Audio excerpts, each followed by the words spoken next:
रहीम मैं मीर अफजल गुलजार और आप देख रहे हैं DMM न्यूज़। इस वक्त मैं मौजूद हूँ हमशेरिया के मकाम पर और आज मेरे साथ आज की मेहमान शख्सियत है। 2 दफ़ा ये VC बैरकोट से चेयरमैन मुंतखब हुए हैं और आवाम में काफ़ी मकबूलियत रखते हैं। पाकिस्तान मुस्लिम लीग नून के बड़े फ़ाल और हरावल दस्ते का किरदार अदा करने वाले ख़ुद को कारकुन समझते हैं और हर जो क़यादत होती है कैप्टन सफ्तर समेत सरदार मोहम्मद यूसुफ समेत वो इनसे ज़रूर राब्ते में भी रहती है। आमदा इलेक्शन है और 8 फरवरी 2024 और उसमें इनको मज़ीद इन पर दबाव भी है, प्रेशर भी है। कैप्टन सफ्तर के ससुर साबिक़ वज़ीर-ए-आज़म पाकिस्तान मियाँ नवाज शरीफ इस हल्के से इलेक्शन लड़ रहे हैं और शायद कि इनको फिर दोबारा मतलब है कामयाब कराने का टास्क दिया जाए। इनके ख़दशात, इनके गिले, इनकी तरक्की उस हवाले से हम इनसे बात करेंगे। इन्होंने हमें अपना कीमती वक्त दिया, बहुत शुक्रिया। मलक मुस्तजाब साहब, आप 2 दफ़ा SVC से मुंतखब हुए, आवाम की मांगों के मुताबिक आपने काम किए, सुई गैस दी, सड़कें बनाई, एक बड़ी जमात के आप कारकुन रहे और अभी दोबारा आ रहे हैं और लोगों को किस तरह मुतमईन करेंगे? बिस्मिल्लाहिर्रहमानिर्रहीम। शुक्रिया जी गुलजार भाई।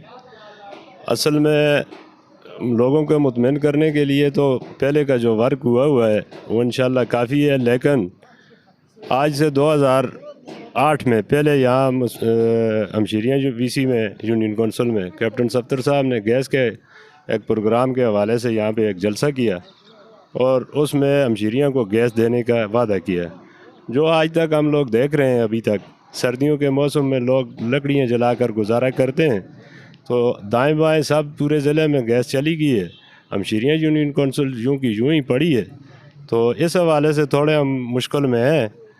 और इसमें किसका कसूर है, आपका या क़यादत का है? इसमें हमारे कैप्टन साहब का कसूर है सर, और किसका कसूर हो फिर सकता है? आप फिर भी अपनी जगह पे खड़े हैं और हमायत कर रहे हैं, तो लोगों को किस तरह मुतमईन करेंगे? खड़े इसलिए हैं कि हम अपने कायद के पीछे खड़े हैं, मियाँ नवाज शरीफ के पीछे। चूँकि मुस्लिम लीग नून के सरबराह और लीडर तो मियाँ नवाज शरीफ हैं, तो उन्होंने तो पूरे ज़िले को गैस दे दी, उन हल्कों में भी दे दी जहाँ पे पहाड़ों पे पहुँच गई, लेकिन यहाँ पे जो नज़रअंदाज कर रहे हैं हमें कैप्टन सफ्तर साहब कर रहे हैं। क्यों, वजह क्या है? ये समझ में नहीं आ रहा क्यों कर रहे हैं। वफा तो हमने कभी कम नहीं की, आज तक इंशाल्लाह वफा में खड़े हैं। सुने 2-3 रोज़ कबल आपकी इनसे बड़ी इस पर बातचीत हुई थी। जी ज़रूर आए, मेरे पास बैठे हैं, बातचीत हुई हमारी। तो वहाँ उन्होंने आर्डर किया है महकमे को कि ये हमशेरिया का काम शुरू किया जाए। अब देखते हैं कब तक शुरू करते हैं, क्या होता है। आप समझते हैं पर उम्मीद है कि इस इलेक्शन से पहले गैस आ जाएगी?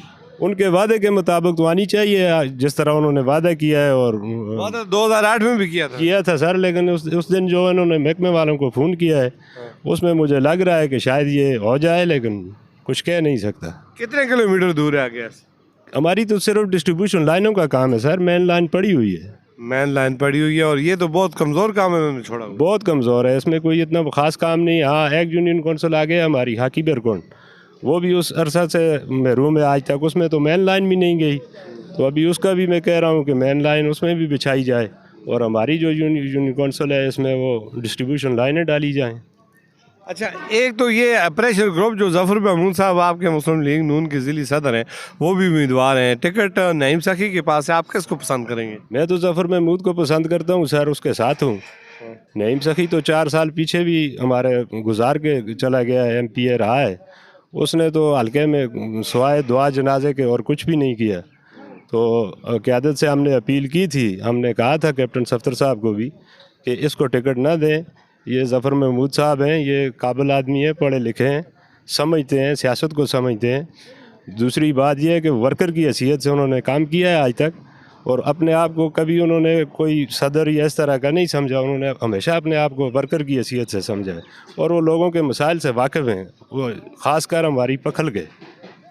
तो ये असर उन पर नहीं पड़ेगा कि तहसील बालाकोट से उनका ताल्लुक है, उधर से लाकर आपके इलाके से ये किस तरह कामयाब होंगे? देखें जी, तहसील बालाकोट या ये तो तकसीम करने वाली बात है, ہے تو وہ باشندے ہیں نا پاکستان کے، پھر ضلع منصیرہ کے وہ صدر ہیں، تو جب صدر بن سکتا ہے تحصیل بالا کوٹ کا ضلع منصیرہ کا، تو پھر حلقے میں الیکشن بھی کر سکتا ہے، اس میں کوئی بات نہیں۔ ٹھیک ہو گیا، بڑا نام بڑی بات ہے میاں وزیر اعظم پاکستان سابق ہے میاں نواز شریف صاحب، تو اس کی کامیابی کو آپ کس طرح دیکھتے ہیں؟ ان کے مقابلے میں قداور شخصیات آئی ہوئی ہیں اور بہت سارا مقابلہ بھی ہونے جا رہا ہے، کیا ضرورت تھی میاں نواز شریف کو اس حلقے سے الیکشن لڑنے کی؟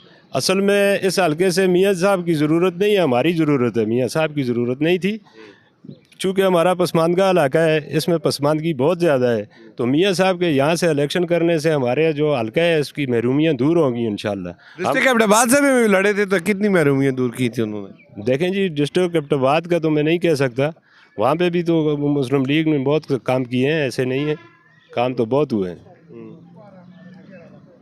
تو آپ مطمئن ہیں کہ ان کے لیے کریں گے؟ انشاءاللہ میاں صاحب کے لیے تن من دن لگائیں گے جی۔ کامیابی کو کس طرح دیکھتے ہیں؟ کامیابی ان کا نصیب ہے، مقدر ہے انشاءاللہ۔ کبھی آپ سے ہاتھ ملایا انہوں نے؟ جی، ہاتھ ملانے کا تو موقع نہیں ملا، اس دفعہ گلے ملیں گے؟ انشاءاللہ جی، آئیں گے ہمارے حلقے میں تو گلے ملیں گے۔ کیا پیغام دینا چاہتے ہیں اپنے دیکھنے والے اپنے دوست احباب کو؟ اپنے دوست احباب کو یہی پیغام دوں گا کہ یہ مسلم لیگ نون کے میاں نواز شریف لیڈر ہیں، مسلم لیگ نون کے ہی نہیں ہیں، پورے پاکستان کے ہیں، ان کا ساتھ دیں ہمیشہ کے لیے، جس طرح پہلے بھی دیا اب سے اس سے بڑھ چڑھ کر دیں۔ مقابلہ تو ہوتا رہتا ہے، ہار جیت بھی ہوتی ہے، لیکن میاں صاحب وہ شخصیت ہیں جن کے بغیر پاکستان کا چلنا بہت مشکل ہے۔ اس سے پہلے بھی ان کے ساتھ زیادتیاں کی گئی ہیں، جب بھی انہوں نے پاکستان کو سنوارا ہے ان کو نکال دیا گیا ہے، پھر جب پاکستان ڈوبنے کی طرف جاتا ہے پھر ان کو بلا لیتے ہیں، جی آ جائیں آپ جی۔ ملک صاحب آپ کی ایج کتنی ہے؟ میری ایج تقریباً ہے سر 56 سال۔ ماشاءاللہ 56 سال، تو آپ 2 دفعہ الیکشن میں بھی کامیابی ہوئی، عوام آپ سے محبت بھی کرتی ہے، کام بھی کچھ نہیں کرتے، آپ ویلے یہاں پہ بیٹھے رہتے ہیں، کیا چیز ہے آپ میں لوگ آپ کو پھر دوبارہ اعتماد کرتے ہیں آپ پر؟ یہی ایک چیز ہے کہ صبح سے لے کر شام تک صرف لوگوں کی خدمت کے لیے بیٹھتے ہیں، ہمارا اور کوئی کام نہیں ہوتا، صبح نکلتے بیٹھتے ہیں یہاں پر، شام تک بیٹھتے ہیں، کوئی بھائی آیا جس قابل ہیں ہم اس کا وہ ڈپٹی کرتے ہیں جی بس۔ بہت شکریہ جی، وقت کی کبھی کی باعث نیکسٹ ٹائم ان سے مزید کچھ جاننے کی کوشش کریں گے۔ ملک صاحب بہت اچھے آدمی ہیں، میں نہیں کہہ رہا، ان کے حلقے کے لوگ کہہ رہے ہیں، خوش اخلاق انسان ہیں اور کام کرنے والے انسان ہیں، ان کے پاس دستیاب وسائل جو بھی ہے وہ عوام پر خرچ کرتے ہیں، اور سب سے بڑی بات یہ ہے کہ وہ عوام میں رہ کر عوام کی خدمت کا جذبہ اور ارادہ کرتے ہیں۔ سب سے مشکل کام ہے انسانیت کا جو آج کے دور میں ہے وہ ووٹ لینا ہوتا ہے۔ لوگ ایک گھر والے کو مطمئن نہیں کر سکتا، 4 بھائیوں کو مطمئن نہیں کر سکتا، اور انہوں نے پورے حلقے کو مطمئن کیا ہوئے، گو کہ پارٹی کی طرف سے بھی انہیں فل رسپانس نہیں ملا۔ تو لگتا یہ ہے کہ میاں نواز شریف سے یہ والیانہ محبت کرتے ہیں اور ان کی کامیابی کے لیے پر امید بھی ہیں۔ اب دیکھتے ہیں آئندہ الیکشن میں میاں صاحب کو کامیاب کرانے میں یہ کتنے کامیاب ہو گئے، یہ تو آنے والا وقت ہی بتائے گا۔ آپ اپنی مرضی کیجیے گا۔ اسی کے ساتھ جا چاہوں گا، اللہ حافظ۔